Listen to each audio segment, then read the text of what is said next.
Hello students, now we have to start the chapter that is agriculture. Okay, तो इसमें हमने already major crops के बारे में पढ़ लिया था। इसमें से few were major food crops, कुछ मेजर तो नहीं बट फूड क्रॉप्स तो थी। इसके अलावा कुछ हमने नॉन फूड क्रॉप्स के बारे में पढ़ा था। तो आज के लेक्चर में हम पढ़ेंगे about the technological and institutional reform. ठीक है, कि किस तरीके से समय के साथ एग्रीकल्चर में क्या क्या चेंजेस हो रहे हैं। ओके, एग्रीकल्चर को अगर और भी डेवलप करना है तो टाइम टू टाइम उसमें टेक्नोलॉजिकल और इंस्टीट्यूशनल रिफॉर्म किए जाने की बहुत ज़्यादा ज़रूरत है, जिससे उसकी जीडीपी भी इंक्रीज हो और लोगों को नई नई फैसिलिटीज़ भी अवेलेबल हो सके। ठीक है, एग्रीकल्चर इंडिया में एक ऐसा ऑक्यूपेशन है जिसमें 50% से भी ज़्यादा इंडियन पॉपुलेशन ऑक्यूपाइड है। उसके अकॉर्डिंगली इतना ज़्यादा रिटर्न नहीं मिल रहा है, but it is one of the primary sector जिसमें मतलब इतनी बड़ी कंट्री में इतनी सारी पॉपुलेशन में भी 50% के आसपास पॉपुलेशन एम्प्लॉयड है। ठीक है, और जब इंडिया इंडिपेंडेंट हुआ तो ये जो लैंड थी ये मोनार्के के अकॉर्डिंगली डिस्ट्रीब्यूटेड थी, है ना। मोनार्क के पास सारी लैंड होती थी और फिर वो इसको क्या करते थे, कुछ लोगों में डिस्ट्रीब्यूट कर देते थे, कुछ जमींदार वगैरह होते थे इनको दे दी जाती थी, है ना। कुछ वो अपने एम्प्लॉयज़ रखते थे जो यहाँ पर टैक्स वसूलने का काम करते थे और टैक्स नहीं मिलने पर वो लैंड उनसे ले लेते थे। ठीक है, तो इंडिया इंडिपेंडेंट होने के बाद बहुत ज़्यादा ये ज़रूरत महसूस हुई कि इंडिया में कुछ इंस्टीट्यूशनल रिफॉर्म किया जाए, कुछ चेंजेस किए जाए। इट वॉज वेरी मैंडेटरी, क्योंकि जो लैंड थी it was not distributed among the farmers. Major land was occupied by the zamindars और द फ्यू लैंडलॉर्ड्स। बाकी के जो फार्मर्स थे, आइदर दे वर लैंडलेस और they were doing the work on the zamindar और द रिच मनी लैंडर्स और the landlords land.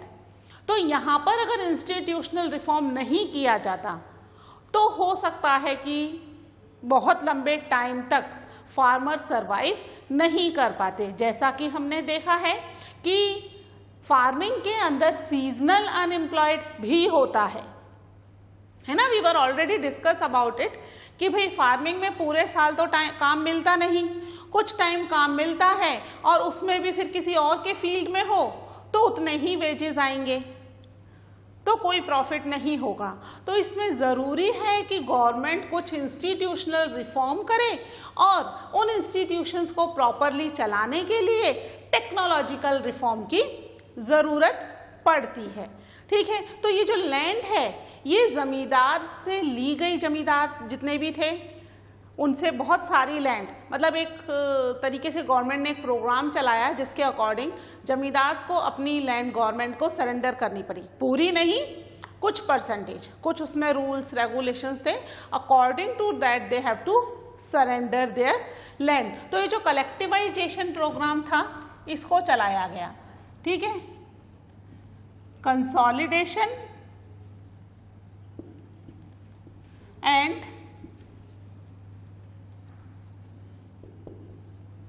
Collectivisation of land. ठीक है, लैंड का कंसोलिडेशन कि कुछ लोगों के हाथ में ना रहे और ना ही इसका कलेक्टिवाइजेशन हो, कलेक्ट ना रहे। ठीक है, ये कुछ प्रोग्राम्स गवर्नमेंट ने चलाए। इसके अलावा कोऑपरेशन एंड एबोलिशन ऑफ जमींदारी, जमींदारी को खत्म कर दिया गया। ठीक है, पहले जमींदारी सिस्टम थे, जमींदार होते थे, पूरी लैंड उनके पास होती थी और जितने भी फार्मर्स होते थे उन सब से टैक्स वसूल करने का काम किसका होता था, जमींदार का होता था।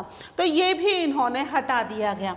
इसके बाद जैसे ही इंडिया इंडिपेंडेंट हुआ तो फर्स्ट 5 ईयर प्लान बना। फर्स्ट 5 ईयर प्लान क्या होता है? 5 ईयर प्लान, जब भी कोई गवर्नमेंट चूज होकर के आती है तो वो गवर्नमेंट 5 ईयर्स के लिए आती है। पता है आपको? पता है ना? तो गवर्नमेंट जब भी 5 ईयर्स के लिए चूज होकर के आती है तो वो अपने टेन्योर में कि भाई जो मेरा टाइम पीरियड है, इस टाइम पीरियड पे मैं क्या क्या काम करूंगी उसका एक प्लान बनाती है ना? That is known as the 5 year plan. तो जब फर्स्ट गवर्नमेंट आई उसने फर्स्ट 5 ईयर प्लान बनाया जिसके अंदर जो उनका मेन फोकस था, main focus was on land reform. किस पर था उनका मेन फोकस? लैंड रिफॉर्म के ऊपर मेन फोकस था, जिसके थ्रू लैंड ज्यादा से ज्यादा लैंडलेस फार्मर्स को डिस्ट्रीब्यूट की जा सके और लैंड को ज्यादा प्रोडक्टिव बनाया जा सके, है ना? लैंड को ज्यादा प्रोडक्टिव बनाने के लिए एक और प्रोग्राम आया, आपको याद होगा, ग्रीन रेवोल्यूशन। क्या था ग्रीन रेवोल्यूशन? पढ़ा था ना हमने लास्ट ईयर।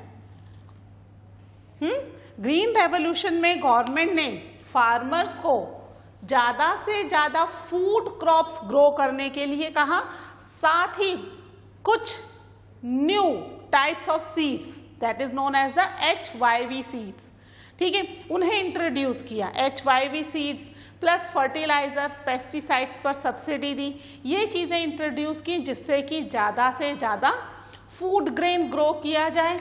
इसके अलावा एक और प्लान आया that was known as the white revolution, या फिर हम उसे कह सकते हैं ऑपरेशन फ्लड। इसके थ्रू भी मॉडर्न टेक्नोलॉजी के थ्रू फार्मर्स को एग्रीकल्चर करने की ट्रेनिंग दी गई, उन्हें फैसिलिटीज प्रोवाइड की गई जिससे कि वो ज्यादा से ज्यादा एग्रीकल्चर ग्रो कर सकें। इसके अलावा 1980 से लेकर के 1990 के बीच गवर्नमेंट ने और भी कई सारे प्रोग्राम्स बनाए फॉर द फार्मर्स, जिससे कि फार्मर्स को ज़्यादा फायदा मिल सके और वो ज़्यादा से ज़्यादा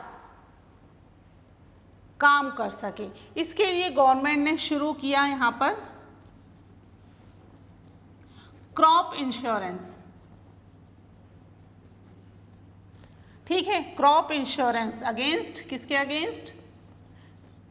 क्रॉप इंश्योरेंस। इंश्योरेंस क्या होता है? सबसे पहले तो जिस भी चीज का इंश्योरेंस कराया जाता है, अगर वो चीज खराब हो जाती है ना, या किसी कारण से डिस्ट्रॉय हो जाती है, तो जितने पैसे का इंश्योरेंस करवाया गया है वो इंश्योरेंस कंपनी उन्हें पे करेगी, ठीक है। और इसके लिए पहले से उस चीज का इंश्योरेंस कराना पड़ता है और एक फिक्स्ड अमाउंट कंपनी को पे करना पड़ता है। अगर चीज डिस्ट्रॉय नहीं होती, खराब नहीं होती, तो जितना अमाउंट आपने पे किया गया उसके अकॉर्डिंग कुछ रिटर्न आपको मिल जाता है, यानी पैसा डूबेगा तो नहीं, है ना। तो अगर चीज खराब हो गई तो हमारा पैसा सिक्योर रहेगा जितने का हमने इंश्योरेंस कराया है। तो यहाँ इंश्योरेंस कराया गया अगेंस्ट, अगर कोई फ्लड आ जाए, ड्रॉट, आग लग जाए फील्ड में, फायर, किसी भी रीजन से, ठीक है, साइक्लोन आ जाए, है ना, या कोई भी रीजन हो, जिस भी रीजन से अगर आपकी क्रॉप खराब हो जाएगी तो क्रॉप इंश्योरेंस आपको मिल जाएगा। इसके अलावा ये 1980-1990 के बाद का पढ़ रहे हैं हम, किसान क्रेडिट कार्ड आए। क्रेडिट कार्ड के बारे में तो आप जानते ही होंगे, हाँ, क्या होता है क्रेडिट कार्ड? क्रेडिट कार्ड का मतलब है कि आपके अकाउंट में पैसा नहीं है तब भी आप चीजें खरीद सकते हो। बाद में आपको कुछ टाइम पीरियड के अंदर बाद में वो पैसा आपको बैंक को सबमिट कराना होगा। यानी उस समय जब आप सामान खरीद रहे हो तब आपका पेमेंट बैंक कर रहा है, आपको नहीं करना पड़ रहा। लेकिन इसमें टाइम पीरियड ऐसा नहीं है खरीद लो भाई पैसा जमा नहीं कराना, पैसा जमा कराना है but after a certain time period. ठीक है, इसके अलावा एक आया पर्सनल एक्सीडेंट इंश्योरेंस स्कीम। ठीक है, PAIS, ये एक स्कीम आई। ये क्या थी? किसी भी रीजन से एक्सीडेंट वगैरह हो जाता है, स्पेशली फॉर द फार्मर्स। ये सभी स्कीम्स हम पढ़ रहे हैं फॉर द फार्मर्स। ये तो इंडिपेंडेंस के बाद हुई और ये जो है 1980-1990 के बाद गवर्नमेंट ने कुछ स्कीम्स चलाई स्पेशली फॉर द फार्मर्स ही हम पढ़ रहे हैं ना, एग्रीकल्चर के लिए पढ़ रहे हैं हम। Technological and institutional reform in the field of agriculture, है ना। इसको मत कर लेना कि कहीं पर भी इम्प्लीमेंट हो जाएगा। क्रॉप इंश्योरेंस है, किसान आ गया, किसान क्रेडिट कार्ड है। और ये पर्सनल एक्सीडेंट इंश्योरेंस स्कीम भी किसकी है? फॉर द फार्मर्स ही ये है, ये भी। ठीक है, तो ये चलाई। इसके अलावा स्पेशल वेदर बुलेटिन चलाए गए।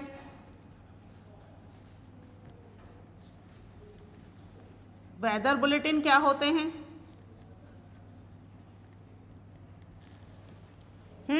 वेदर के बारे में, यानी पहले से किसानों को बता दिया कि भाई इस बार मानसून इस डेट तक आ जाएगा।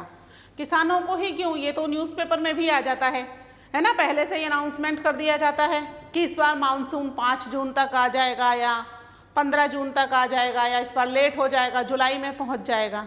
ये चीज़ें ऑलरेडी अनाउंस कर दी जाती हैं। स्पेशली ये किसके लिए होती हैं? हम लोगों को इससे कोई फर्क नहीं पड़ता बच्चों कि मानसून कब आ रहा है। ये फर्क किसको पड़ता है? फार्मर्स को। तो ये वेदर बुलेटिन स्पेशली फार्मर्स के लिए चलाई जाती हैं, जिससे फार्मर्स को पता रहे कि भाई जो मानसून है इस बार लेट होगा, तो accordingly they can so the seeds कि भाई लेट मानसून आएगा तो थोड़ा लेट सीड सो करना है, जल्दी आएगा तो किस तरीके से उन्हें प्रिपरेशन करनी है फॉर द देयर क्रॉप। इसके अलावा कई सारे प्रोग्राम्स चलाए गए।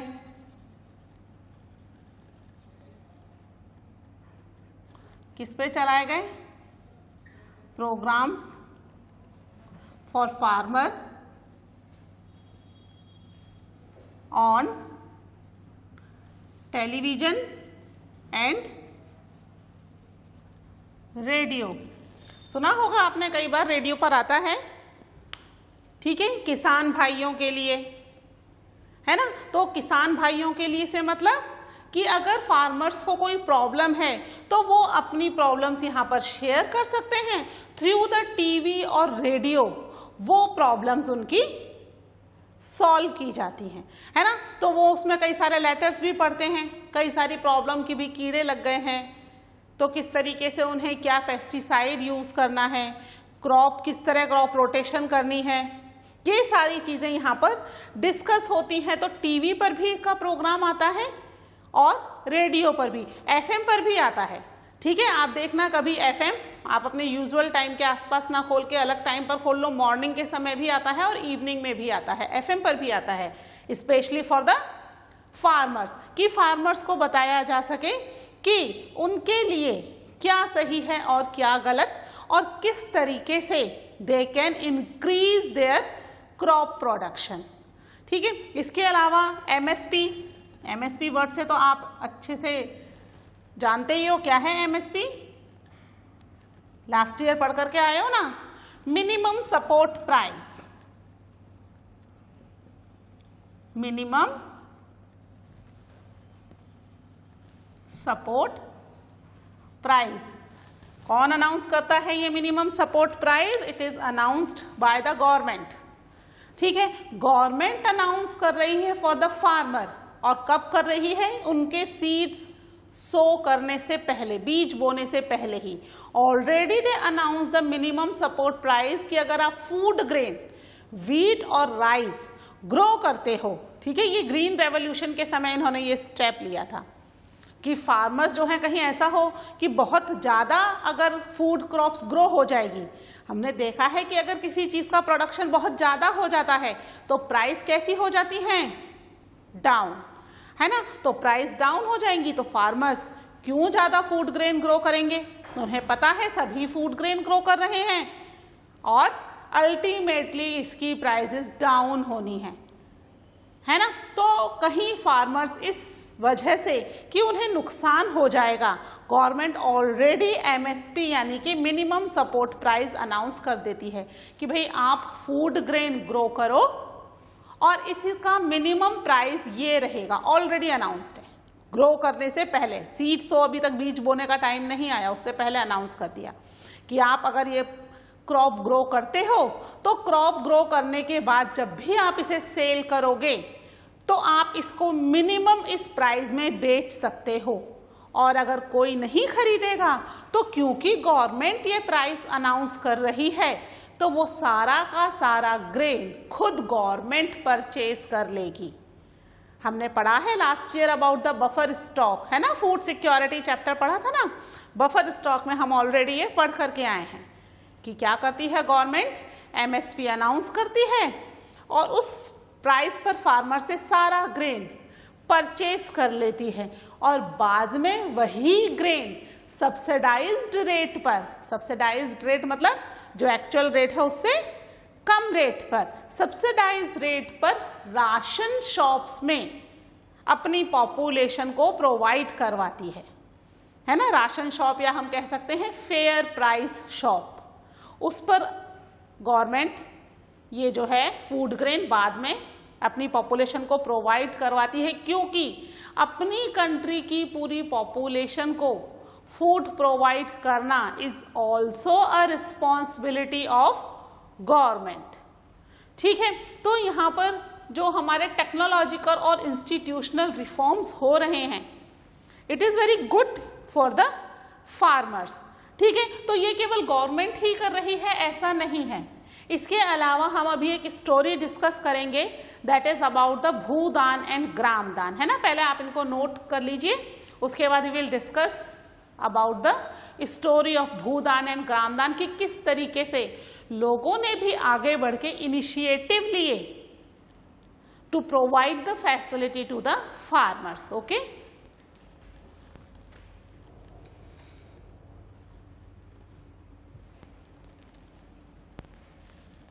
ठीक है, इसको मैं रब कर रही हूं।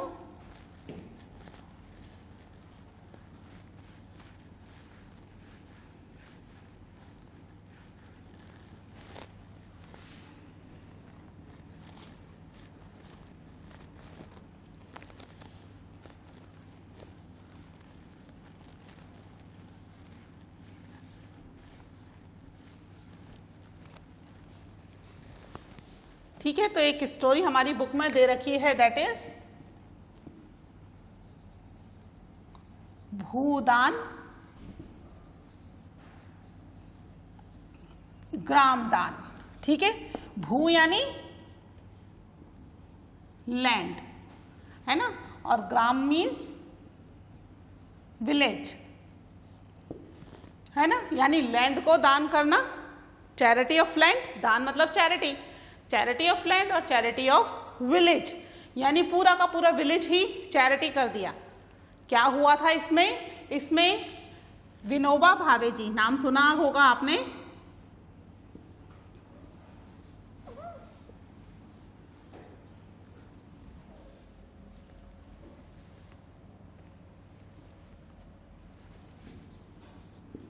विनोबा भावे जी, he was the disciple of Mahatma Gandhi. ठीक है, महात्मा गांधी के ना केवल डिसाइपल थे बल्कि उनके स्पिरिचुअल हेयर भी थे। ठीक है, तो यहाँ पर उन्होंने आफ्टर इंडिपेंडेंस पूरे इंडिया के अलग अलग गांव में जाकर के, इसको एक बार ठीक कर देती हूँ, यहाँ गड़बड़ दिख रहा है, और इंडिया के अलग अलग गांव में जाकर के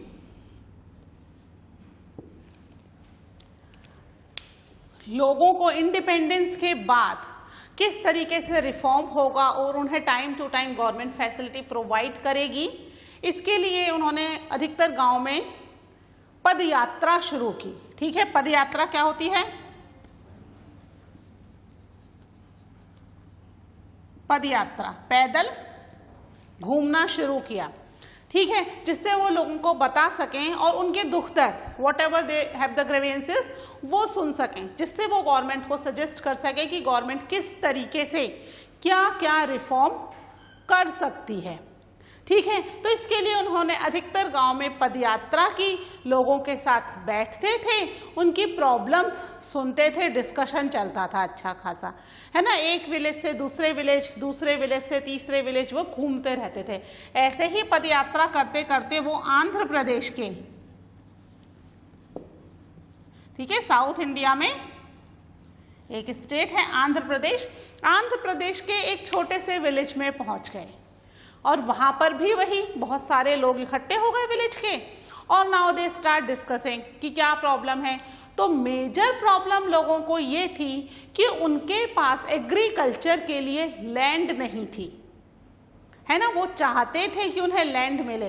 इंडिपेंडेंस से उनका मतलब ही यही था कि अगर इंडिया इंडिपेंडेंट हो जाएगा तो हम सबको अपनी अपनी लैंड मिलेगी और हमारी लाइवलीहुड एकदम आराम से इजी गोइंग चलेगी, हमें किसी और के ऊपर अपनी लाइवलीहुड के लिए डिपेंडेंट रहना नहीं पड़ेगा, जैसा कि ब्रिटिश रूल में हो रहा था, है ना। तो यहाँ पर उन्होंने ये प्रॉब्लम्स विनोबा भावे जी के साथ डिस्कस की कि इंडिया इंडिपेंडेंट हो गया लेकिन हमें तो अभी तक अपनी कोई लैंड नहीं मिली, हमें अपनी खुद की लैंड चाहिए जिस पर हम एग्रीकल्चर कर सकें। तो विनोबा भावे जी ने उनसे बातें डिस्कस तो की और उन्हें विश्वास दिलाया कि वो अब जाकर के गवर्नमेंट से बात करेंगे कि सभी लैंडलेस फार्मर्स को लैंड प्रोवाइड की जाए। ठीक है, इसके लिए गवर्नमेंट कोई ना कोई रास्ता निकालेगी। अभी विनोबा भावे जी तो ये चीज़ डिस्कस कर ही रहे थे, तभी उस भीड़ में से एक व्यक्ति खड़े हुए जिनका नाम था श्री रामचंद्र रेड्डी, है ना।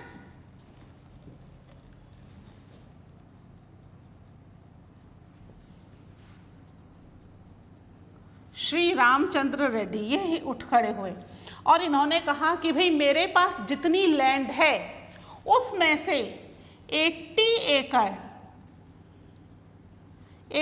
एकड़ लैंड जो है मैं दान कर देता हूं और ये 80 एकड़ लैंड जो है वो 80 फार्मर्स को मिल जाएगी, है ना। एक एकड़ लैंड सभी फार्मर को मिल जाएगी, यानी अपनी लाइवलीहुड चलाने के लिए 1 एकड़ लैंड उनके लिए सफिशिएंट थी। ठीक है, तो यहाँ श्री रामचंद्र रेड्डी जी ने इनिशिएटिव लिया और अपनी 80 एकड़ लैंड दान कर दी, जिसे क्या कहा गया, इस चीज को क्या कहा गया, दैट इज भूदान। लैंड दान की ना इन्होंने, तो ये क्या हो गया, भूदान कहलाया। उन्होंने अपनी भूमि दान कर दी। ठीक है, तो यहाँ पर ये जो हुआ इससे लोग बहुत खुश हुए। ठीक है, तुरंत ही 80 फार्मर्स को अपनी लैंड मिल गई। गवर्नमेंट के पास जाते विनोबा भावे जी, बात करते, फिर गवर्नमेंट प्लान बनाती, उसको इम्प्लीमेंट करती, कितने साल निकल जाते। यहाँ तो तुरंत ही 80 फार्मर्स को क्या मिल गई, लैंड मिल गई। इस स्टोरी को विनोबा भावे जी, जैसा कि वो पदयात्रा कर ही रहे थे, अलग अलग गांव में जा रहे थे, तो इस स्टोरी को विनोबा भावे जी ने अपनी पदयात्रा में दूसरे विलेज के लोगों के साथ भी शेयर किया और वहां पर भी जो रिच लैंडलॉर्ड्स थे, जिनके पास बहुत बड़े बड़े फील्ड थे, उन्होंने भी अपनी लैंड का कुछ पार्ट डोनेट करना शुरू कर दिया। कुछ ऐसे जमींदार भी थे जिनके पास पूरे गांव के गांव ही थे कि भाई ये 4-5 गांव जो है वो उनके अंडर में थे और सारी लैंड उनकी ही थी। जितने भी लोग थे उस गांव में वो सब लेबर ही कर रहे थे। तो उन लोगों ने अपने गांव दान कर दिए कि भाई जो मेरे 4 गांव हैं उनमें से मैं 2 गांव दान करता हूँ, इसकी जितनी भी लैंड है वो यहाँ के लोगों को डिस्ट्रीब्यूट कर दी जाएगी। एक रीज़न ये भी था इस भूदान और ग्राम दान का कि भाई ये जो लैंड है एक तो वेलफेयर के लिए डोनेट की गई कि भाई हाँ भाई लोगों का भला चाहते हैं। कुछ लोगों ने ये लैंड डर की वजह से भी डोनेट की कि भाई कहीं ऐसा ना हो कि विनोबा भावे जी जाके लैंड के लिए बात करेंगे और बाद में क्या हो जाएगा, गवर्नमेंट हमारी सारी की सारी लैंड हमसे कॉन्फिस्केट कर लेगी, हमसे छीन लेगी और फिर इनमें डिस्ट्रीब्यूट करेगी। तो फाइनली लैंड तो हमारे हाथ से जानी ही है। तो अगर हम अपनी इच्छा से लैंड दे दें तो हम अपनी इच्छा से जितनी चाहें उतनी दे सकते हैं, प्लस लोगों के बीच में भी हम क्या बन जाएंगे, दे बिकम हीरो। लोग उनको पसंद करने लग गए कि नहीं भाई जमींदार साहब इतने बुरे नहीं थे, अच्छे हैं, उन्होंने इतनी सारी लैंड इतने गांव दान कर दिए। तो यहाँ पर भूदान ग्रामदान इंसिडेंट में कई सारे फार्मर्स को फायदा हुआ और उन्हें लैंड जो है वो अपने लिए मिल गई, लाइवलीहुड आराम से चलने लग गई। इस ग्रामदान भूदान को ब्लडलेस रेवोल्यूशन भी कहा जाता है। ठीक है, ब्लडलेस रेवोल्यूशन। क्यों है ब्लडलेस रेवोल्यूशन? क्योंकि इसमें कहीं कोई भी ब्लड नहीं बहा, कोई बड़ा रिवोल्ट नहीं हुआ, लोगों ने अपनी इच्छा से ही लैंड को डिस्ट्रीब्यूट किया। इनिशिएटिव लेने वाले श्री रामचंद्र रेड्डी थे, बाकी के लोगों ने अपनी इच्छा से लैंड को डिस्ट्रीब्यूट किया और इसकी वजह से बहुत सारे फार्मर्स को फायदा मिला। ना केवल लैंड मिली, उनकी लाइवलीहुड भी इजी गोइंग हो गई, है ना। और इसका सारा श्रेय किसको जाता है? विनोबा भावे जी को जाता है। इनकी ही पदयात्रा की वजह से ये चीज पॉसिबल हो पाई। ठीक है, तो एक लैंड रिफॉर्म का तरीका ये भी था। ठीक है, यानी ये भी इंस्टीट्यूशनल रिफॉर्म, हम यही तो पढ़ रहे हैं ना। तो ये भी एक इंस्टीट्यूशनल रिफॉर्म था कि लैंड जो है काफी सारे फार्मर्स में डिस्ट्रीब्यूट कर दी गई। ठीक है, तो आप इसको एक बार पढ़ लीजिएगा बुक में से स्टोरी, फिर हम नेक्स्ट लेक्चर में पढ़ते हैं about the contribution of agriculture in the economy, कि एग्रीकल्चर का इकोनॉमी में कितना कॉन्ट्रीब्यूशन है। ठीक है, till then take care, bye.